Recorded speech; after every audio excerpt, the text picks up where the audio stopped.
Terima kasih. Assalamualaikum warahmatullahi wabarakatuh. Alhamdulillah, hari ini saya dipercaya untuk menyampaikan kuliah 7 menit. Salawat dan salam kita sampaikan kepada junjungan kita Nabi besar Rasulullah Shallallahu Alaihi Wasallam, Nabi Muhammad, atas rahmat dan karunia dari Allah Subhanahu wa Ta'ala, kita pagi ini bisa tetap sehat untuk ikut dalam majelis tadarus CL 79 plusnya udah banyak. Eh, saya coba untuk masuk dengan em, share screen. Betulnya share screen ini cuma karena nggak pede aja. Mana ya? Kok hilang? Share screen. Ntar. Hmm, yang kelihatan apa itu? Ya, eh, saya tergelitik untuk menyampaikan sebuah em, apa ya cerita tentang leader manager menurut Islam setelah melihat ada sebuah buku yang ditulis oleh Syafi'i Antonio Dr. Asyafi Antonio bahwa super leader dan super manager menurut Rasulullah yang eh, atau ini mungkin Rasulullah sebagai super leader dan super manager terinspirasi dari sana. Kemudian saya ambil itu sebagai judul kultum saya hari ini, di mana tergelitik juga karena sekarang ini yang namanya pemimpin di Indonesia, eh, apa ya, tanda tanya kita sebetulnya mereka itu acuannya apa? Kelihatannya mereka lebih kepada karena punya power, karena punya eh, apa namanya position, maka position power from the position, karena dia punya posisi maka dia punya kekuatan, karena dia punya kekuatan maka dia bisa mendapu apa namanya menunjuk dirinya sebagai pemimpin, tapi sama sekali tidak mengikuti kaidah-kaidah. Saya coba merunut dari apa yang pernah saya baca yang secara umum, secara apa istilahnya ya konvensional, ilmu manajemen. Kemudian saya coba refer ke yang yang kita harus tauladani dari Rasulullah. Itulah yang ingin saya sampaikan hari ini, tanggal 16 Oktober 2025, hari Kamis yang Alhamdulillah. Nah, jadi dari Rasulullah Shallallahu Alaihi Wasallam ada yang namanya super leader, ada yang namanya super manager. Nah, dari super leader ini kita mengacunya pada surat An-Nisa ayat 59.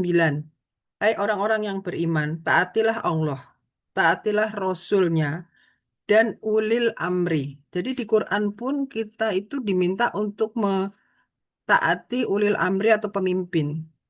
Ya, dan di antara kamu, kemudian jika kamu berlainan pendapat tentang sesuatu, maka kembalikanlah kepada Allah, Al-Quran, dan Rasul, sunnahnya. Jika kamu beriman kepada Allah dan hari kemudian, yang demikianlah itu lebih utama bagimu dan lebih baik akibatnya. Itulah yang kenapa kok kita punya super leader. Super leader kita itu adalah Rasulullah. Nah, tapi di dalam Al-Quran ayat 59 An-Nisa juga dikatakan ulil amri. Nah, sekarang ulil amri kita itu siapa? Itu yang kadang-kadang dipertanyakan. Akankah kita mengikuti ulil amri yang secara kenegaraan itu ada, apa ada ulil amri yang lain? Itu berbalik kepada kita masing-masing. Selain super manager, super leader, ada juga super manager. Super manager dari hal-hal yang pernah saya baca itu adalah yang orang-orang yang merencanakan sesuatu, orang-orang yang mengorganisasikan sesuatu, orang-orang yang memotivasi eh, subordinate-nya atau di bawahnya, kan orang-orang yang mengawasi. eh saya terpaksa bongkar-bongkar bacaan dan nemunya itu di jurnal-jurnalnya orang-orang UIN ya, orang-orang Universitas Islam, dan kebanyakan dari ilmu pendidikan. Saya coba larinya ke sini. Nah, itu tadi eh, yang Anisa 59 itu ya ayyuhalladzina amanu ati'ullah wa ati'ur rasul wa ati'ul ulil amri minkum. Ada di antara kalian. Fa in tanaza'tum fi syai'in farudduhu ilallahi war rasuli in kuntum tu tu'minuna billahi wal yaumil akhir. Dzalika khairum wa ahsanun ta'wila. Itu tadi yang Anisa. Nah, tapi ada lagi juga, sungguh pada diri Rasulullah benar-benar ada suri tauladan. Jadi memang Allah juga mengatakan kita harus mengikuti Rasulullah. Dan bagi orang yang mengharap rahmat Allah dan kedatangan hari kiamat serta yang banyak mengingat Allah. Itu kira-kira yang digariskan bahwa kita harus ngikut. Nah, sekarang yang mau kita ikutin itu siapa? Nah, sekarang kita lihat, saya larinya ke manajemennya dulu apa ke planning, actuating, organizing dan controlling. Di situ ada merencanakan. Kita lihat satu peristiwa hijrah itu adalah peristiwa besar yang harus dijalani oleh Rasulullah. Itu perencanaan planning dari kegiatan hijrah itu saya ngambilnya itu aja dulu. Jadi Rasulullah itu ketika akan hijrah maka sudah direncanakan. Karena itu sebuah kegiatan besar yang harus dilakukan pada waktu itu. Perjalanannya dilakukan pada malam hari. Kenapa? Kalau malam hari kan orang pada tidur. Jadi tidak akan dihalang-halangi. Kemudian eh, jalurnya itu tiba-tiba berubah. Jadi perencanaannya lewat sini, kemudian dia lari ke apa? Merubah jalur menjadi jalur alternatif. Kemudian memastikan bahwa penduduk Madinah itu mau menerima para muhajirin itu tadi, mereka-mereka yang turut di dalam kegiatan hijrah. Semuanya itu direncanakan demi apa? Demi keamanan dari kegiatan hijrah itu sendiri. Nah, kalau kita kembali lagi ke apa yang kita jalani sekarang ini, orang kayaknya tabrak dulu, ngomong asal ngomong dulu, kerjakan asal kerjakan dulu, tidak pernah lakukan apa yang disebut dengan mengantisipasi masalah yang mungkin timbul ketika satu kegiatan dilakukan. Dan itulah yang namanya planning. Jadi planning itu sudah harus dipelajari untuk nanti eh, istilahnya itu ada potensial problem yang mungkin timbul ketika kegiatan tersebut dilakukan. Jadi kalau kita nanti melakukan, kita yang sebagai pimpinan apapun, pimpinan paling kecil ya, pimpinan keluarga, pimpinan di RT, RW dan sebagainya itu lakukanlah planning dengan mengconsider hal-hal potensial yang mungkin timbul karena kegiatan tersebut. Setelah planning, apa yang kita lakukan adalah membagi tugas. Itu yang disebut dengan organizing dalam kegiatan manajer. Dalam tugas itu orang akan dibagi, kamu ngerjain apa? Pekerjaan itu siapa saja yang bertanggung jawab? Masih kembali di kegiatan hijrah. Eh, saya agak agak blur ya. Ketika apa sih waktu Ali ditugaskan untuk tidur di kamar Rasulullah, apakah itu masih kegiatan hijrah atau bukan? Nanti bisa dikomentari. Ini saya masih belum ketemu kliknya ya. Tapi menugaskan Asma binti Abu Bakar untuk membawa bekal makanan. Nah, itulah yang namanya eh, organizing. Jadi setiap orang punya tugas untuk bertanggung jawab terhadap satu kegiatan. Organizing yang lain adalah golongan Ansor menyambut dan menjaga kaum muhajirin yang hijrah ke Madinah. Itu ada pembagiannya. Yang benar-benar hijrah itu adalah orang-orang muhajirin. Kalau orang orang Ansor kan memang orang-orangnya ada di Madinah, jadi memang itu yang diminta untuk menjaga, untuk keselamatan. Sekali lagi, itu adalah organizing untuk mengamankan semua kegiatan. Jadi ketika orang melakukan kegiatan, maka ada orang-orang yang bertanggung jawab terhadap kegiatan. Saya tidak kepingin menyinggung-nyinggung yang banyak terjadi, yaitu ketika ada satu keputusan yang dibuat di negara kita ini, kemudian nanti ada yang bertanggung jawab, dan akhirnya nanti yang bertanggung jawab itu membuat satu blunder atau melenceng dari apa yang seharusnya. Nah, itu nanti kemudian dia kena apa ya kasus hukum atau segala macam itu. Nah, itu sebetulnya salah satu contoh di mana orang-orang itu tidak diorganize secara benar. Jadi sebetulnya sebelum organizing itu kan ada yang namanya apa job job description. Setiap orang punya tugas. Nah, ini kebetulan hijrah itu harus bawa bekal ya. Siapa yang diserahi untuk bawa bekal makanan itu Asma binti Abu Bakar. Kemudian siapa yang harus mengamankan itulah orang-orang Ansor. Itu dari situ semuanya tujuan kita hijrah yaitu Rasulullah waktu itu kan tujuan kita hijrah dari Mekah ke Madinah dalam keadaan aman dan selamat sampai ke Madinah. Maka untuk mencapai tujuan itu pekerjaannya ini kemudian dibagi kepada orang-orangnya. Selanjutnya itu yang namanya melaksanakan atau biasanya orang bilangnya actuating. Dan biasanya melaksanakan itu lebih kepada memotivasi. Nah, di dalam memotivasi ini dasar kepemimpinan lah yang biasanya dipakai. Actuating, motivating itu yang dipakai adalah dasar kepemimpinan Rasulullah. Yang nanti akan saya bahas setelah ini lebih jauh lagi. Kemudian yang terakhir adalah mengendalikan atau controlling.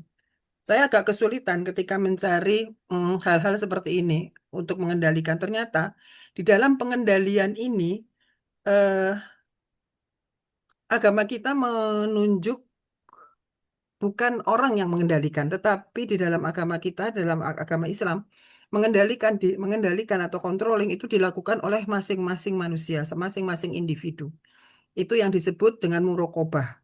Karena Kalau murokobah itu adalah sebuah em, apa ya kepercayaan apa sih bukan kepercayaan ya tapi apa ya keyakinan kita bahwa kita itu selalu diawasi oleh Allah. Jadi yang lakukanlah sesuatu karena kita diawasi oleh Allah. Jadi kontrol diri sendiri. Ya, itu dari Qaf ayat 16 sampai 18 dan Al-Anbiya ayat 28. Saya ambil suratnya, saya crop dari eh, Quran itu saya ambil dari Jurnal Pendidikan Islam Al-Idaroh. Di situ dikatakan surat Qaf 16 sampai 18 walaqad khalaqnal insana na'lamu wa na'lamu ma tu tuwaswisu bihi nafs wa nahnu aqrabu ilaihi min qablil wari warid. Terus yatalaqal matalaqiyani az yaumaini wa anis syamili qaid. Nah, itu selanjutnya itu bisa dibaca. Nanti kalau ini saya share aja. Dikatakan, sungguh kami benar-benar telah menciptakan manusia dan mengetahui apa yang dibisikkan oleh dirinya. Jadi di dalam diri apapun yang akan kita kerjakan, pikirkan itu dan itulah pengendalian diri masing-masing. Karena Allah mengatakan kami lebih dekat kepadanya daripada urat lehernya. Kemudian ingatlah ketika dua malaikat mencatat perbuatannya, ingatlah malaikat mencatat. Jadi kendalikan dirimu. Yang satu duduk di kanan dan yang lain di kiri itu Rakib sama Atid ya. Nah, ya kita ya, ingatip ya, hati. tak ada satu kata pun yang terucap melainkan ada di sisinya malaikat pengawas yang Hmm. selalu siap mencatat. Ketahuilah, ketahuilah bahwa kita itu diawasi Allah dan Allah mengutus dua malaikat untuk mencatat kita. Jadi kita mengendalikan diri karena kita dicatat dan diawasi oleh Allah. Dan pada surat An-Anbiya ayat 28 dan Allah mengetahui segala sesuatu yang ada di hadapan mereka, malaikat dan yang ada di belakang mereka. Mereka tidak memberi syafaat melainkan kepada orang yang dia ridhoi. Dan mereka selalu berhati-hati karena takut kepadanya. Itulah controlling. Jadi yang mengendalikan bukan bukan siapa-siapa, juga bukan Allah, hanya Allah memberikan em, apa memberikan arahan, Anda lakukanlah sendiri lakuin. arahan. Ya, Hmm. arahan kemudian kontrollah dirimu sendiri. Nah, itu yang namanya Nah, controlling. itu Jadi POAC-nya sudah jalan. Nah, selanjutnya, nah itu tadi yang motivasi tadi dan motivasi sendiri itu lakukanlah kepemimpinan sesuai dengan kepemimpinan yang dilakukan oleh Rasulullah, yaitu menggunakan empat apa ya namanya ini, kalau sifat sih saya kok nggak ini ya, tapi apa yang dimiliki keterampilan yang dimiliki oleh Rasulullah yaitu sidik, jujur. Karena jujur. jujur atau trust, karena dia trust, maka dia jadi trustworthiness. Artinya dia juga dipercaya sama orang, itulah amanah. Apa yang diamanahkan kepadanya dapat dipercaya, makanya Rasulullah itu adalah Al-Amin. Saya kok Al-Amin ya? Al-Amin itu bukannya Allah ya yang Al-Amin. Tapi amanah itu Rabbil alamin. Rabbil alamin. al-amin. Amin. Amin itu kan apa ya artinya? Di Lurus. amanah, amanah itu yang Amanah, di amanah. amanah, yang Mm-mm. di Mm-mm. orang yang dapat dipercaya. Ya, Kemudian dapat dipercaya. Amin. tablik, tablik itu makanya orang Menyampaikan khotbah, tablik itu menyampaikan. khotbah. Ya. Nah, dalam menyampaikan Menyampaikan. ini dia juga harus fatonah. Fatonah itu nggak asal-asal nyeplak gitu ya. Makanya Rasulullah itu sidik, amanah, tablik, fatonah. Dia jujur Mm-mm. sehingga dia bisa dipercaya. Kemudian dia menyampaikan segala sesuatunya sesuai dengan kejujuran dan kebenaran. Apa yang disampaikan Allah melalui malaikat Jibril itu yang disampaikan kepada umatnya. Dan secara cerdas, ada beberapa contoh yang saya tertarik juga untuk sebentar ya, di bawahnya ini sebentar. Nah ini, sebentar. Oh, no, no, no. Ada yang jadi jujur mengatakannya, ada beberapa contoh tuh saya nggak sempat ngambil. Jadi kemudian dapat dapat dipercaya. Dan ketika berkhotbah itulah yang harus dikatakan, harus disampaikan secara cerdas. Jadi tidak asal menyampaikan. Ini yang harus ditiru. Ini yang harus ditiru adalah sidik, amanah, tabligh dan fatona untuk memotivasi orang-orang di bawahnya untuk actuating part ketiga dari eh, manajer, Manajemen.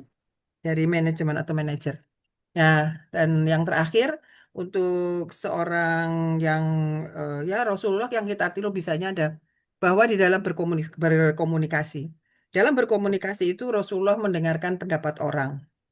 Kemudian komunikatif, jadi mendengarkan tuh meskipun beliau itu adalah pimpinan tertinggi pada waktu itu, tapi kalau ada orang yang mengusulkan maka beliau oke. Dengar. Kemudian Mm. komunikatif, menyampaikannya tidak dengan bahasa yang apa ribet. Jadi selalu sesuai dengan apa yang ada di depan siapa pendengarnya. Dan yang terakhir adalah empati dan cinta umat. Semuanya diberikan dalam contoh di mana dari mendengarkan pendapat orang itu ketika ada perang Badar, beliau berhenti di dekat mata air terdekat, mata air yang ditemui. Terus ada yang nanya, wahai Rasulullah, apakah tempat ini adalah lokasi yang Allah perintahkan? Karena si Hubab bin Munzir itu tahu kalau apa-apa yang dilakukan oleh Rasulullah itu sesuai dengan perintah Allah. Ada sehingga kita tidak boleh melewatinya atau ini adalah tempat yang Anda pilih untuk strategi perang dan taktik. Terus katanya itu oh bener kamu bilang. Rasulullah menjawab tempat ini aku pilih untuk strategi perang dan taktik. Persis seperti apa yang disampaikan oleh Hubab bin Munsir. Kemudian Hubab berkata, wahai Rasulullah, tempat ini tidak ideal. Sebaiknya kita bergerak ke mata air yang lebih dekat dengan kaum musyrikin. Lalu kita keringkan sumur-sumur lainnya sehingga kita memiliki air sementara mereka enggak. Akhirnya Rasulullah mengikuti saran dari Hubab bin Munzir untuk bergerak ke mata air berikutnya.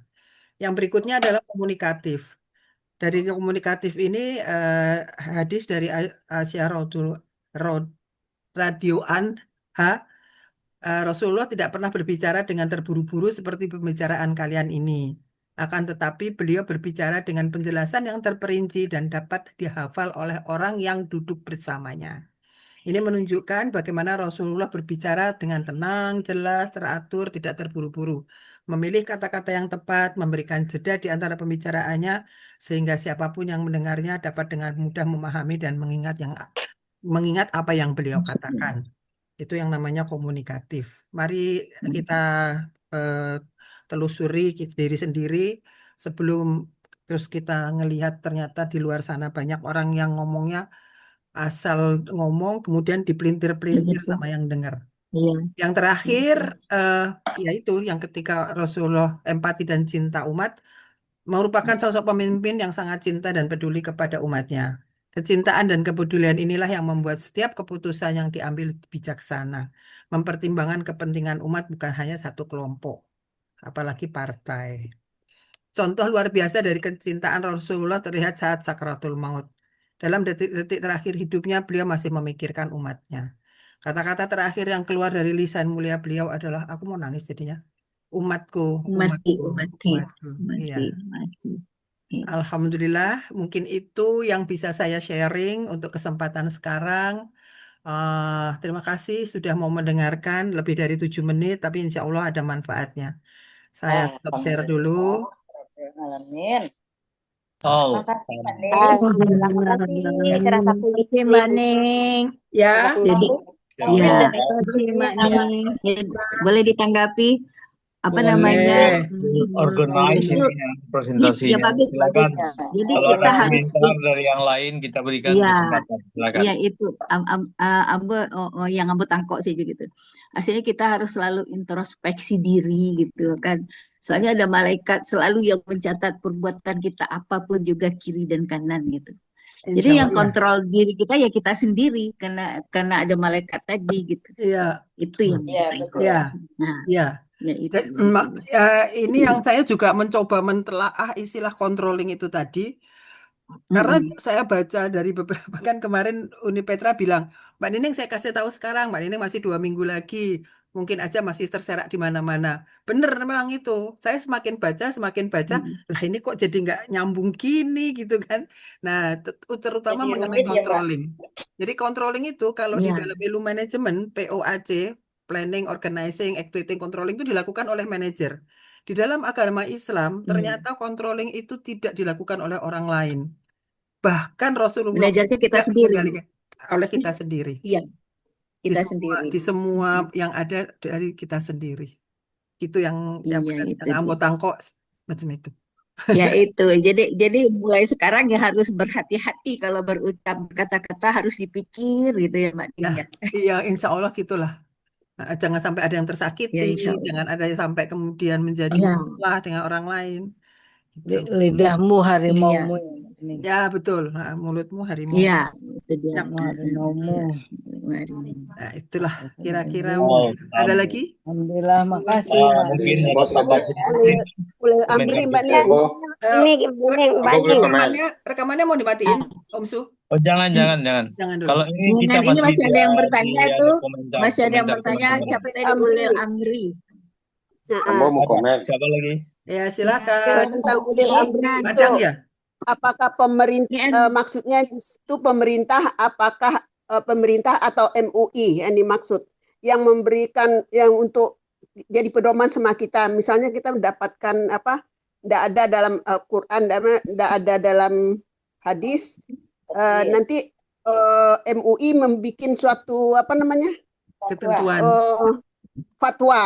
Fatwa ya. Yang jadi gambar apakah itu yang jadi apa kita yang diikuti, apakah pemerintahan ini, pemerintahan negara ini. Nah, inilah Uni. Jadi Contohnya ya bilang-bilang Uni. ya. Ini jadi bahan Ya, pikiran kita semua Uni ya. Jadi kalau saya ya. sih ngelihatnya gini, Ulil Amri.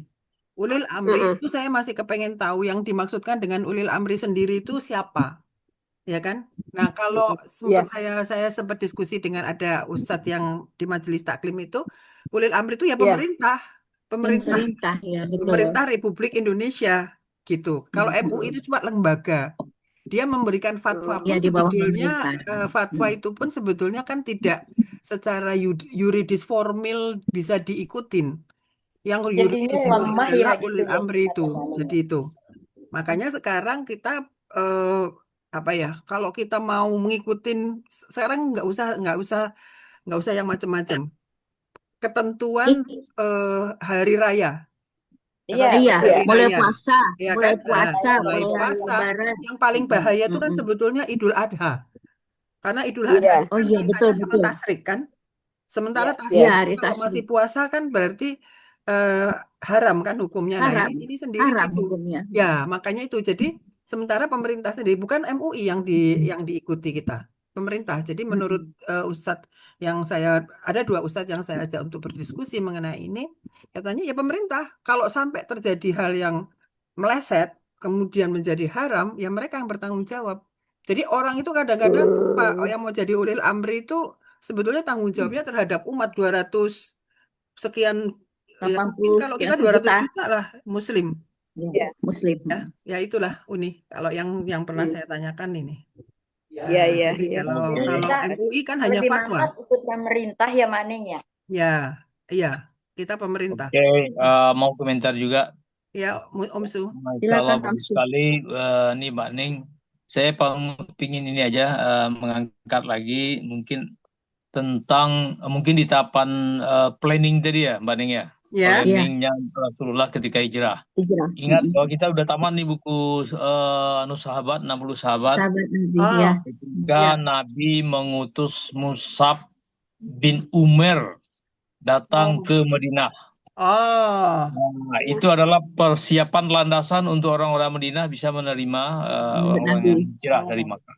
Putusan hijrah. awalnya ya, Ya, putusan awal itu jadi, sebelum hijrah itu. ya, ya. Jadi Nah, sebelum hijrah Nabi sudah mengutus beberapa orang sahabat ke Madinah. Salah satunya adalah Musaib ya, bin Umayyah. ya, Wah itu Masya Allah itu dia datang ke ya, sana, berhasil itu kabilah-kabilah yang pentolan-pentolan preman lah ya, Di Madinah. masyarakat di sana.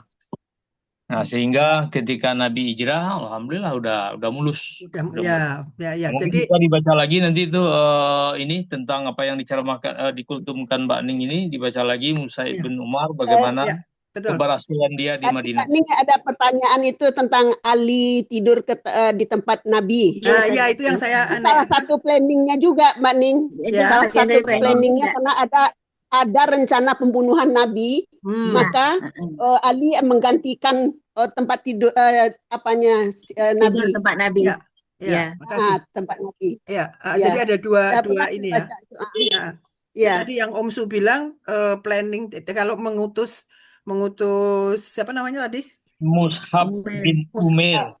Mushab bin Umair itu ada dua apa namanya? Dua kegiatan, planning yang diutus untuk ke Madinah, yang kedua adalah Persiapan ya. organizing tadi, membagikan Ya. pekerjaan. Jadi itu bertanggung jawab untuk memuluskan.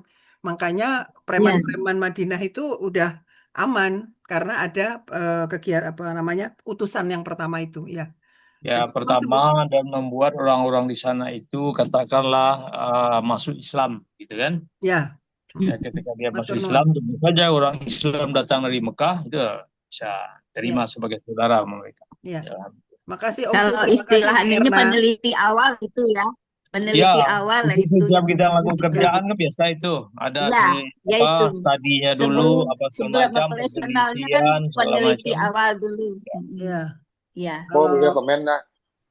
Ya, silakan. silakan silakan. Om Pi, monggo Om Pi. Sampai Terima kasih Mbak Ning. Jadi apa yang Mbak Ning sampaikan ini ibaratnya sudah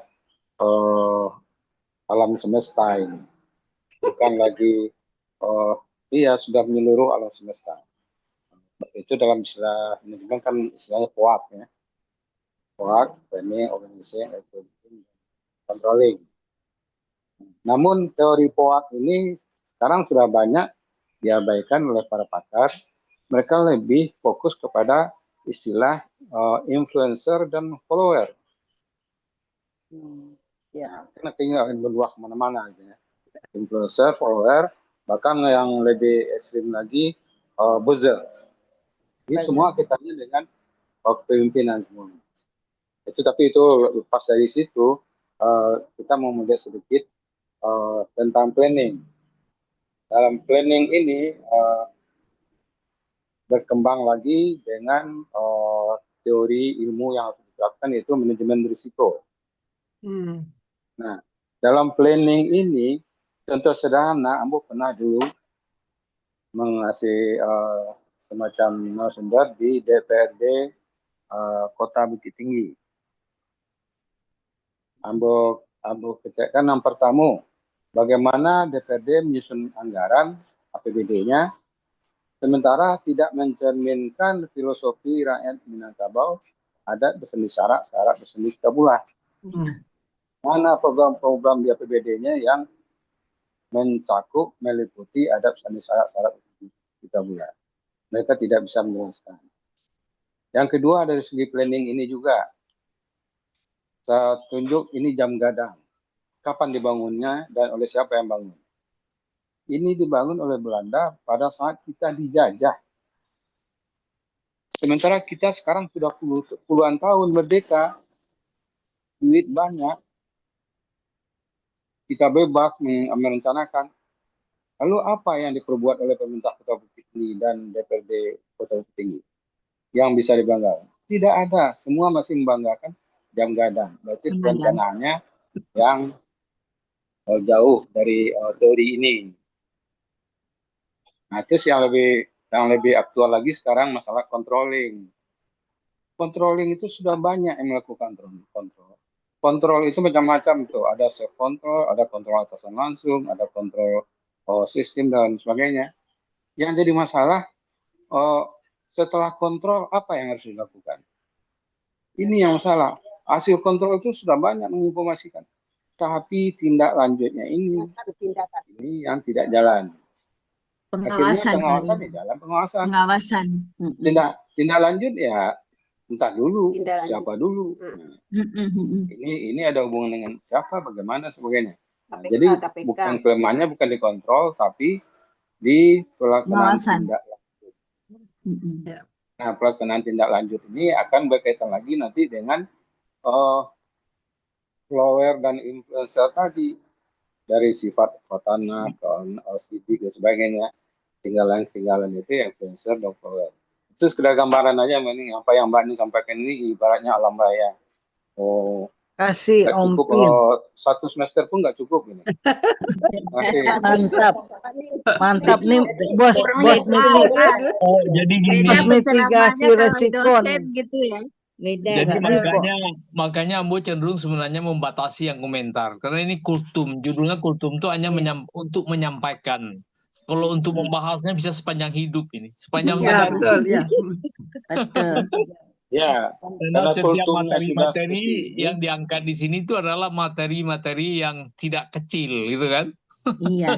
Iya, yang diangkat Mbak Aning ini materi alam raya ini. Untuk kultum sangat jauh. Ya. Apalagi kita ini pendengarnya masih kelas TK, SD. Wikipedia. Kelas S3. Indah meraja mananga yang alam raya tu Ompi Baino ini Ompi Sekete. Kalau indah bilolo ke mananga di Ompi, boleh tinggal di kampung di Ompi ya. Ya mau nggak mau kan nggak bisa dihindari ada komen kan. Iyalah, itu dia. Ya itu dia. Alhamdulillah. Tapi saya tertarik tuh sama beberapa kalimat kata-kata yang disampaikan oleh Ompi itu influencer. Nah, influencer itu sebenarnya siapa sih? Influencer itu kan sebetulnya orang yang membagi tugas, orang yang memotivasi. Itu orang-orang yang memotivasi. Tapi sekarang pengacau. Istilahnya itu yang populer sekarang. Bahwa kemudian hasilnya mengacau itu kan posisinya kan dai. Iya, awalnya tuh baik. Tapi kemudian awalnya baik, tapi lama-lama dampaknya itu yang karena ada yang tersinggung. Masalahnya influencer betul, tapi how to-nya itu yang salah. How to-nya tidak ngikut yang tadi komunikatif, memilih kata-kata yang baik gitu. Terus manajemen risiko itu adalah salah satu jawaban dari apa yang disebut dari pengendalian. Iya. Jadi sebetulnya itu kan problem analysis dicambut oleh manajemen risiko gitu. Ini kita kalau diskusi sebetulnya khatam 1 kali nih. Khatam Quran 1 kali kita diskusinya nggak selesai. Jadi influencer itu 2 semester nih. Jadi kalau dosen yang kultum begini jadinya kan? Ilmiah ya. Jadi influencer itu Mbak Ning tidak memenuhi kaidah yang dilakukan Rasulullah kan ya? Caranya sebetulnya kalau influencernya sendiri benar, dia tidak masuk ke sidik, tidak masuk ke itu gitu loh, menabrak-nabrak. Sederhananya di Ambo tuh tidak ada nilai yang dia atau yang dia waduknya nggak ada gitu kan? Nggak ada. Atau nilainya beda lah itu kita yang menilai. Tapi bagi pakar mereka membungkusnya dengan istilah itu. Harusnya kan gitu. Istilah yang kita pakai secara Islam itu bagi mereka dikembangkan di. Iya, itu dia komunikatif dengan sisi lain, komunikatif dengan sisi ini mereka sekarang gitu loh. Yang penting ini masuk dulu, nanti resikonya nanti ditangani kemudian. Jadi tidak dari awal perencanaannya itu yang baik ujungnya gitu. Yang penting ini masuk dulu gitu loh. Nanti resiko belakangan. Dengar dulu. Ya, lanjut. Ya. Yang Ambo sampaikan, kondisi sekarang para pakar, ya, mereka membungkus ya, sama dengan zaman dulu dari ilmu-ilmu yang dikembangkan Ya. oleh ulama Islam, mereka membungkus dengan ilmu modern, itu yang dikenal oleh masyarakat sekarang. Kita lupa kalau semuanya itu berasal dari Islam. Inilah yang digiring oleh Ya. mereka sekarang. Benar. Ya, sifat otorna, OCD Ya. dan sebagainya. Mereka bungkus dengan teori baru dan itu lebih dikenal oleh masyarakat dengan influencer tadi. Jadi bukan mereka menolak, tidak, tapi mereka rangkum sehingga nanti yang bungkusnya, mereknya, nilai jualnya mereka yang punya. Iya. Gitu. Dampaknya jadi nggak benar. Iya. Udah ya Om Su ya. Oke, baik. Ini host kok Makasih, berubah Mbak Ning. menjadi Yeni, Mbak Ning? Hah? Nah, itu. Kok ke Yeni perginya? Host. Ya. Oh, Yeni. Oh, Yeni, tolong di stop recordnya Yeni. Nina ke rumah Ita.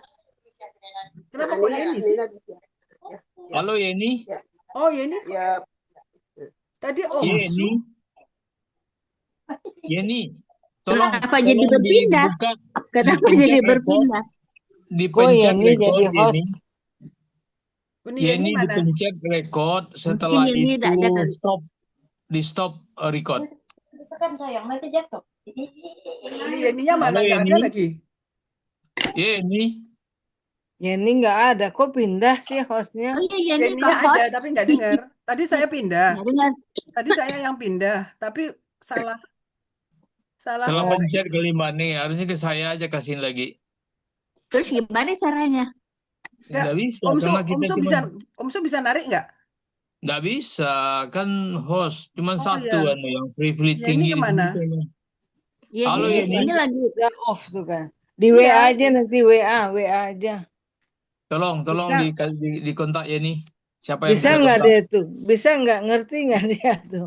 Nggak, pokoknya Yeni, matiin record aja. matiin record aja Matiin kok. record aja. Dia sentuh layarnya, kemudian record keluar. Kalau nggak ini hilang nih recordnya, terbuang nih Iya, di suhu kita nih. Duh, Nek Atau Yen. ditelepon.